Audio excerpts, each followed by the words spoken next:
Liebe Genossinnen und Genossen. Ladies and gentlemen, for those of you who don't understand German, please put on your headphones.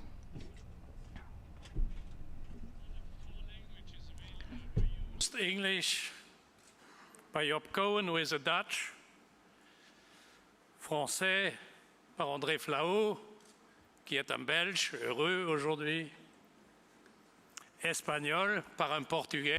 Then we have Spanish, and it was spoken by a Portuguese, Antonio Seguro.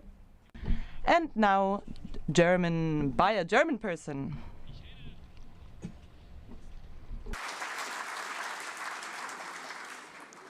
Ich habe lange gezögert, Genossinnen. I've hesitated quite a long time, dear friends, whether I should speak French, English or German, and I decided to speak German.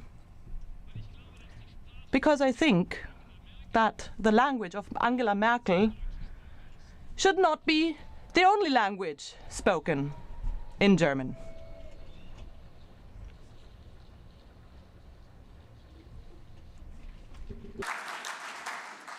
Die Botschaften, die wir brauchen, the messages that we need as socialists and social democrats in Europe, but not only in Europe, the messages that we need in this world are quite simple.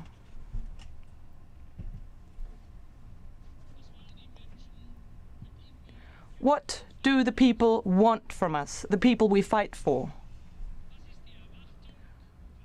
What are the expectations of citizens that vote for the Social Democrats? What do they expect from us?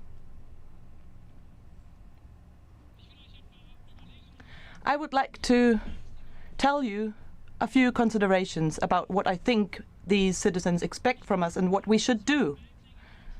I was born in Germany after the Second World War.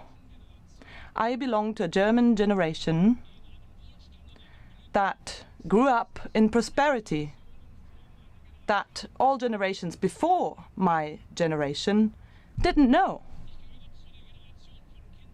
I belong to a generation of children whose parents continuously said, my parents, but also other parents, they all said, my children should be better off than we are.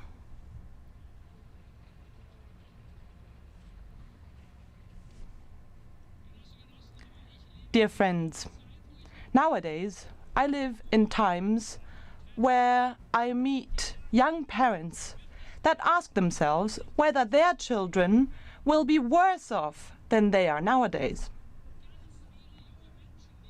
Many young people who don't know what kind of future to expect for themselves and what kind of future for their children. And those people ask the question what we do for them. So we have to ask ourselves, what do they want from us? And my answer is, they don't want to be millionaires. They know that no socialist or social democratic party is able to do that. But they want a few clear answers.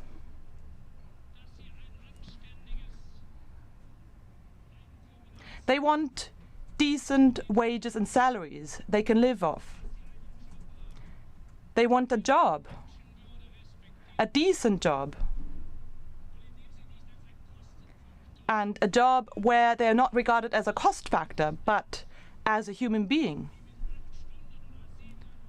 A job with 8 hours per day or 7.5 hours per day that you can earn a living with in order to afford an apartment where you can live decently. A salary that you can buy clothes with, that you can present yourself in. Maybe even buy a small car and go on vacation once a year with your family. And there is one thing in particular. When these people found a family because they have a decent salary, because they have a small apartment, because they have a car that they can go to work with or on vacation with, and because they have the money to take the train or the subway. And when they then decide to have children, that these children have the opportunity to go to school, to have a qualification, that secures a decent future for them. These are very simple things that people expect from us. A job with a decent salary, an apartment where you can live, and a world in which their children have a future. That's how simple it is. Not only in Belgium. That applies to the whole of Europe. That applies to the whole world. So why do I tell you that? What our young Spanish colleague told us. Listen. Listen to what people on the street tell you. So I tell you, that's what the people on the street tell us. As socialists, take us seriously. Take us, the individuals, seriously. And take it seriously that we expect you to be the protection of the small people, of the people on the street. That's our major task, dear friends.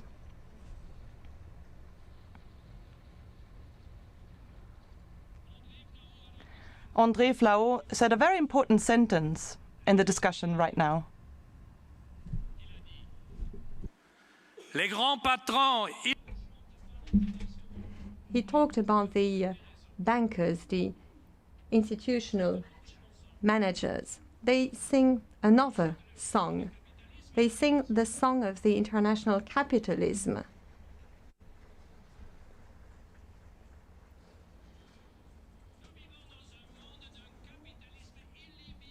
We are living in a world of capitalism which is not ruled without any regulation.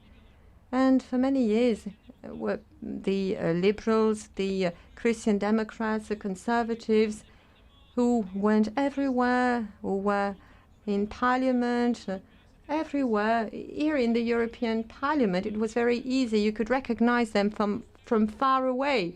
They had a very nice suit. They had, this very nice Samsonite case. They had black shoes, black hair. Here, I'm sorry, I'm no longer in the competition. So they were more or less standardized, and their message was also standardized. That's what they were saying. Less wages, more work, or working longer, and no participation whatsoever in the enterprise, in the company. This was the prerequisite for growth. So we had to reduce social rights, prolong working time, working longer for a wage that was less important. This was the 19th century. This is a 19th century approach, and we are not living in the 19th century anymore. These are those who led us to this disaster. And unfortunately, these are those who have the majority in Europe. So this convention is a first step. We need to put an end to the primacy of those people who led the continent to this disaster. The convention is the first step.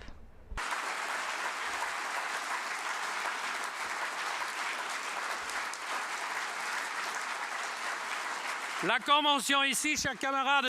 Dear comrades, the convention comes at a very relevant moment in time. Let's start with Belgium, with Elio Di Rupo, socialist prime minister. And let's continue with François Hollande, French socialist president.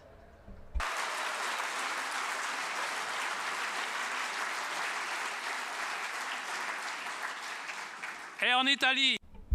In Italy, Mario Monti is a honorable prime minister, he's a friend, but I would prefer to have a socialist at the head of the Italian government. Et laissons rêver un peu. And let us dream. Oh, let this dream become reality. Belgium, France, Italy, Slovakia, and next. I'm in favor of a retirement age at 62, because this would be the age of Angela Merkel in 2013.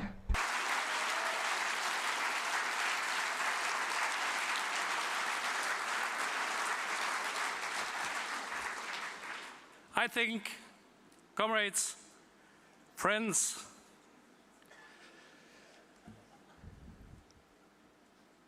we are living in difficult times, yes. Also difficult times for the socialists. But some observations, some conclusions at the end of the convention here, I must say I'm full of hope, looking to you, listening to you, feeling what happened during the last 3 days here. No, we are not dead. The socialist movement is alive. Yes, Job, you are right. We started as a movement. And we are today parties, but we were ever always a movement. And I repeat what I said in Prague. I know there were a lot of people afraid about what I said in Prague on the Congress, but I repeat it because it is my deep conviction.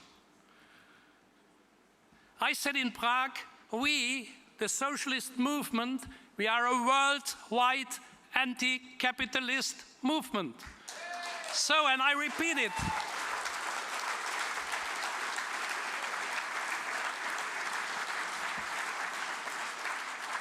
I repeat it, there were some comrades, some friends, some colleagues who came to me and said, it's a little bit too radical what you are telling the people. There are elections ahead and then the press and the media. And could you not be a little bit moderate? And normally you are such a normal man in the parliament.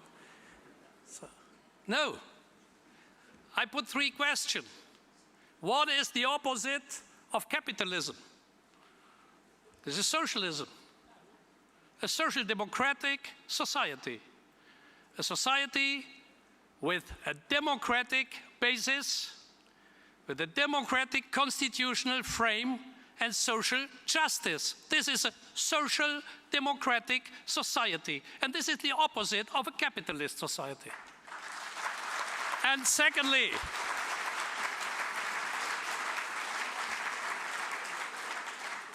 secondly, Europe is a super rich continent. We are super rich, even in countries which are in trouble.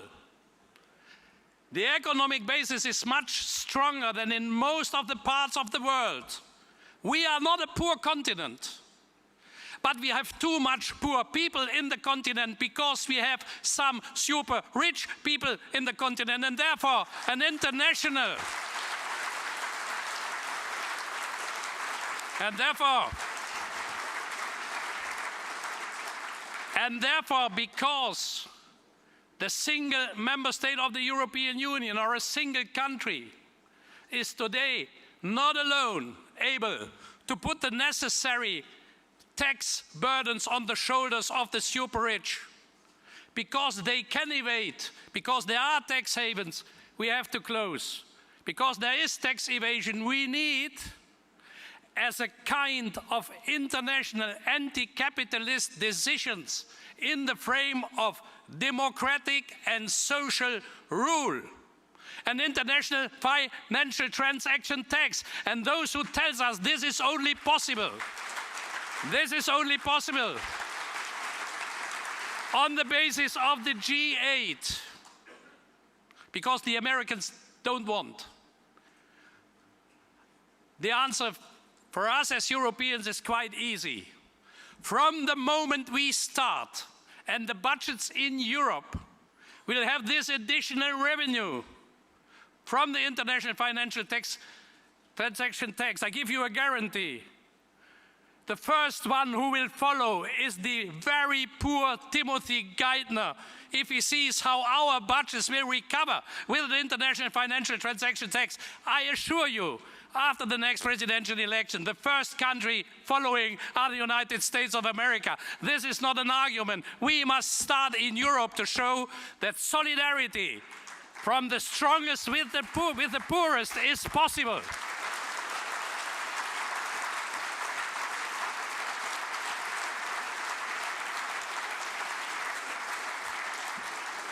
For the time being, it is the other way around. For the time being, the situation is in Europe is that the poorest must be solidar with the strongest. And this is what we have to change. And therefore we need a financial transaction tax. And we need it now. And we need it now. And a lot of other measures. And I want to conclude with one message. This is rules on the financial markets. I am not prepared to accept longer, and I think this convention is a good signal because it was discussed in more or less every meeting, any meeting today, yesterday. Rating agencies. I'm a free elected member of an international parliament. Here are a lot of free elected members of national parliaments. These are the bodies deciding about the faith of a people, and not an anonymous rating agencies, Fitch or Poor's and Standards and what the names are.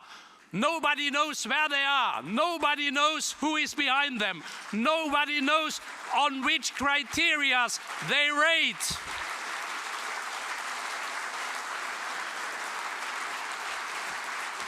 I am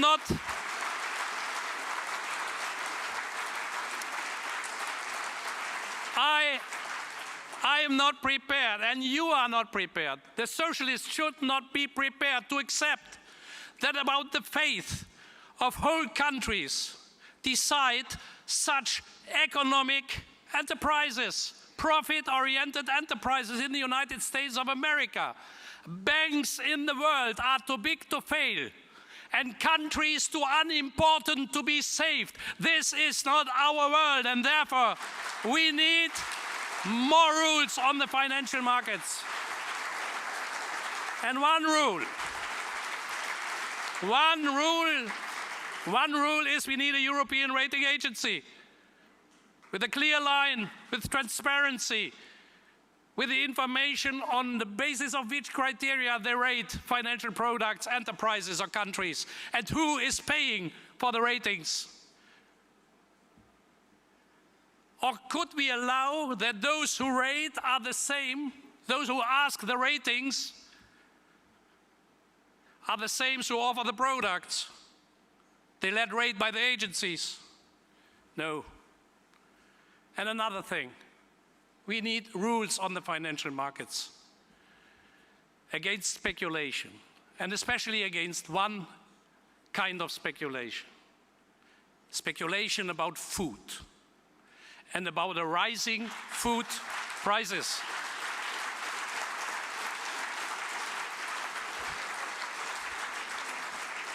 I have nothing to object against Börsian trade on agricultural products. This is in the system in which we live, normal and necessary.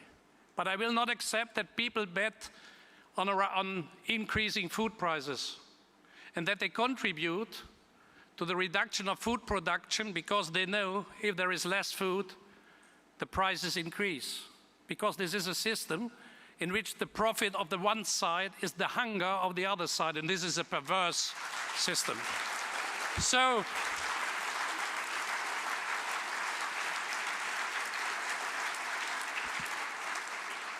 I said to Paul Nierop Rasmussen and to Philippe Cordery, you must know what you do. If you give me the floor at the end of the convention, it is perhaps better to give me the floor at the beginning of the convention. Because once started, it's difficult for me to be stopped. But they are sitting in the first row, and so I have to finish. With once more a word of thanks to you, Paul, for everything you did and for everything we could do together. But I want to add one sentence. Let's stop to say a thank you to you. This is enough. I want to say come back as soon as possible and continue with us. And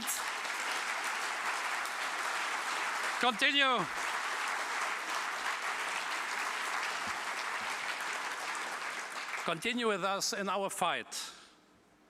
This is in German, Paul, komm schnell zurück. Paul, come back. Nun, liebe Genossinnen und Genossen, habe ich genug gesprochen über meine Vision. Dear friends, I said enough about my vision of an anti-capitalistic world free of Merkel. Now the floor is to Sergei. Thank you very much.